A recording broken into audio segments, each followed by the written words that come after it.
Sunday, January 29, 2012. This is Mercedes Diesel Guy, and I'm continuing work on my Dahon Classic III folding bike. I was out for most of the day, so didn't get a chance to do any work until now, and I don't even have all that long to work at the moment. But you can see I worked on the wheels yesterday, got brand new tires installed, and polished up the chrome. Looking really nice and presentable. Dare I say, pretty at this point. I'm actually amazed how much lighter the front wheel is than the rear.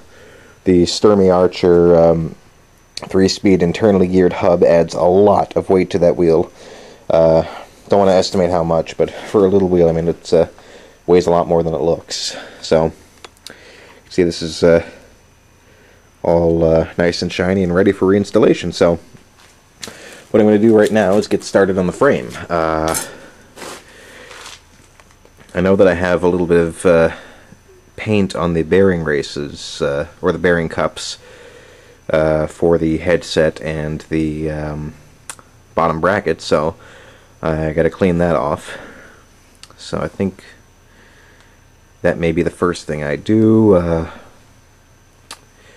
Honestly, I should have paid more attention to the order in which I disassembled the bike, and I kind of have, parts and tools strewn all over the floor here.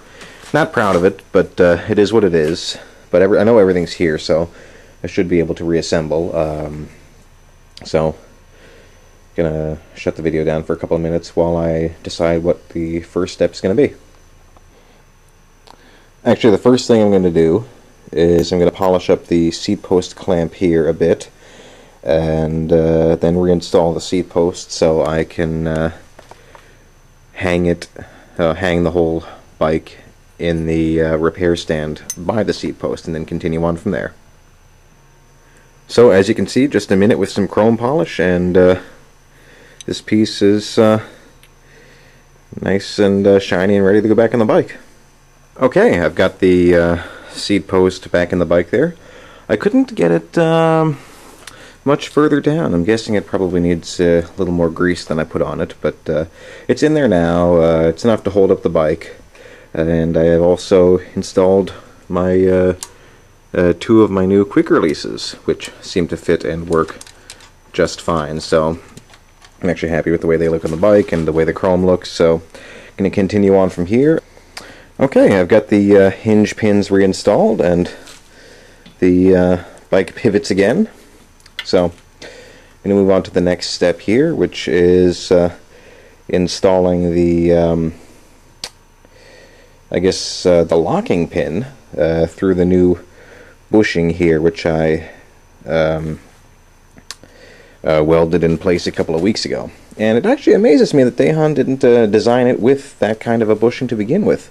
The reason being, these hinge pins right here have exactly that kind of a bushing, so can't figure out what their logic was there for not including one down here, but although the weld is not pretty, should hold nicely now.